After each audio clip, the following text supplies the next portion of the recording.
The portrayal of Muslim women in the mainstream media is often framed by endless platitudes on dress codes, honor killings, and segregated weddings. I have lost count of the number of activists who have bought into these stereotypes and describe Islam as a barrier to women's empowerment.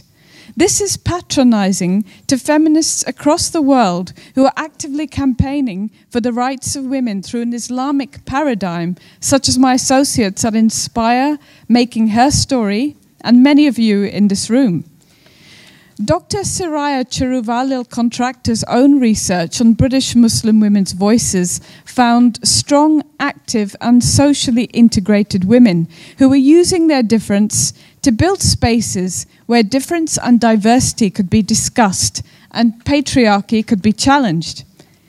It is no coincidence that societies where women are fully fledged participants in the socio-political scene are the most successful and progressive.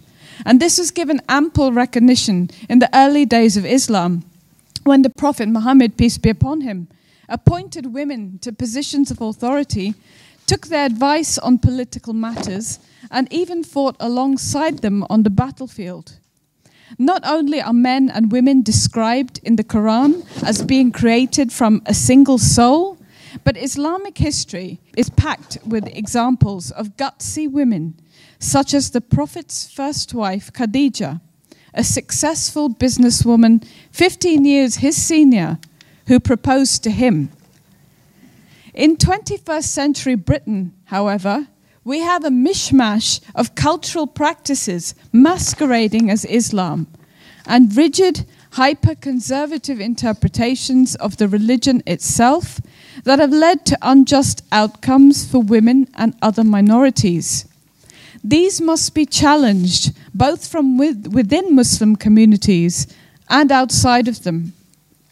Far from being apologetic about this, we need to acknowledge that these injustices are often committed against women in the name of Islam.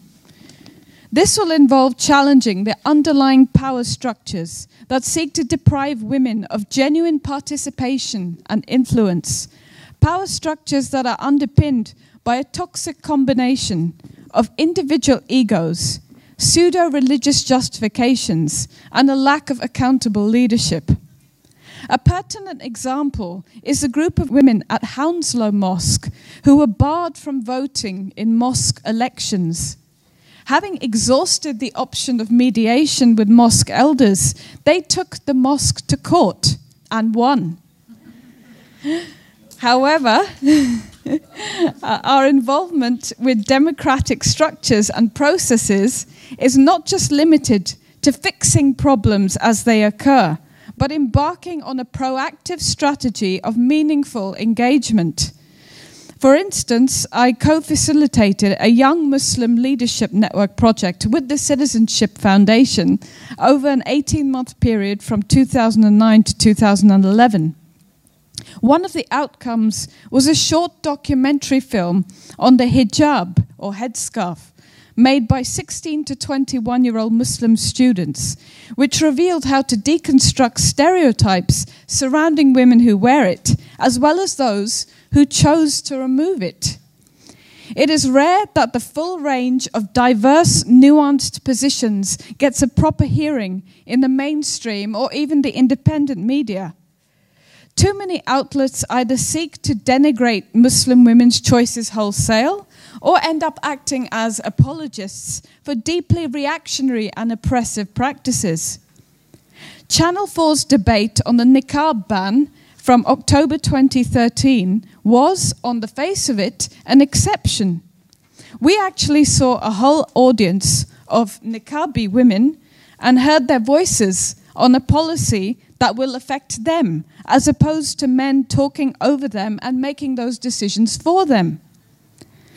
However, this didn't mean their opinions were devoid of patriarchal agendas. Far from it. The scholar Kola Hassan wrote in the Muslim Institute blog that these women had behaved horribly towards her with a range of judgmental and harmful actions, including ripping Kola's sleeve after the debate.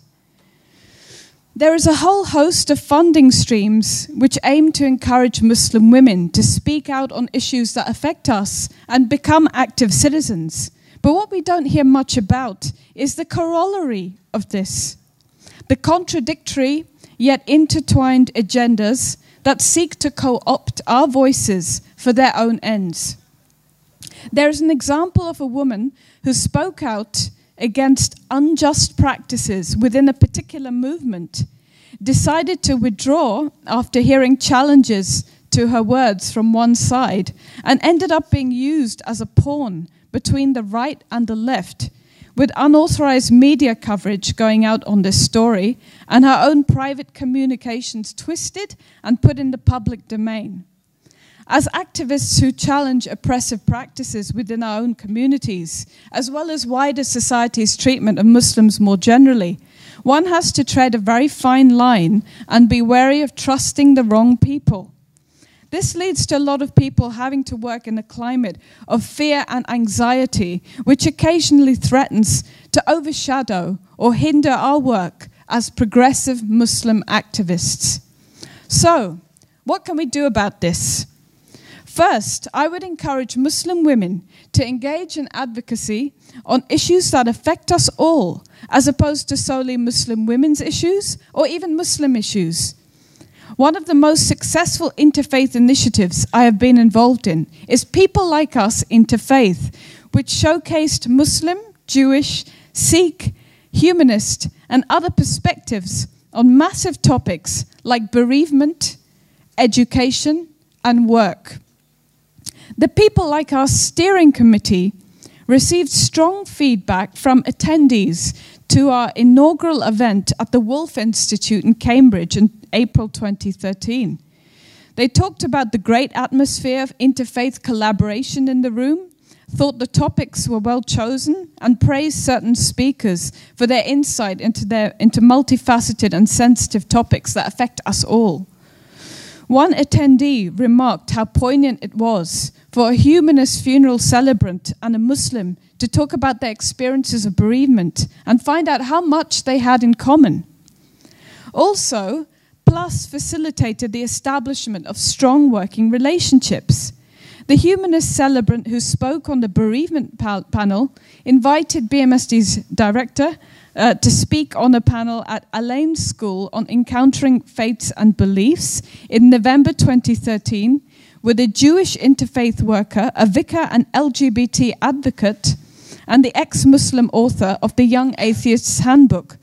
We all spoke about our beliefs and how we came to hold them. Reaching out to other communities is crucial.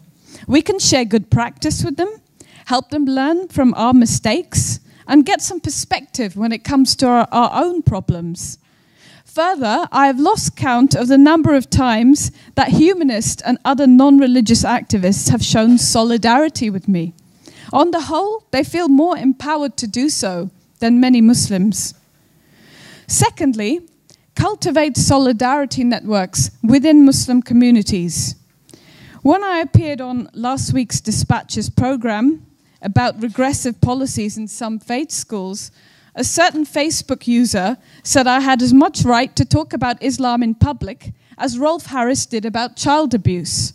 He was immediately challenged by dozens of people, both Muslim and non-Muslim, pointing out how damaging and inappropriate his analogy was. Had it not been for the support offered by fellow activists working in the same space, I would have stopped doing this kind of work a long time ago. People hugely underestimate the expenditure of emotional energy caused by being on the receiving end of regular personal attacks. Thirdly, it is vital to speak out on injustices that are perpetrated against one's own community with the same vehemence as those that take place within the community. For example, BMSD conducted research into forced marriage and stop-and-search powers in 2011. It will show people that you are passionate about tackling injustice regardless of who the perpetrators are or who the victims are, therefore making it harder for those on either end of the political or religious spectrum to manipulate your actions or words with any level of credibility. Finally, it is important to bear in mind that many bloggers and activists are looking for one thing: validation. If they ignore your best interests with their actions while paying them lip service, then the most sensible thing to do is to cut them out of your activist circle and refuse to work with them again. You meet plenty of bullies and erratic people in this sphere, but it is crucial to surround yourself with company that is better for you. Loyal, trustworthy people who truly believe in your ability to make a positive difference. As Al-Fudel, one of the early Muslims, used to say, "The company of a good-natured wrongdoer is better for me than that of a bad-natured worshipper." Thank you.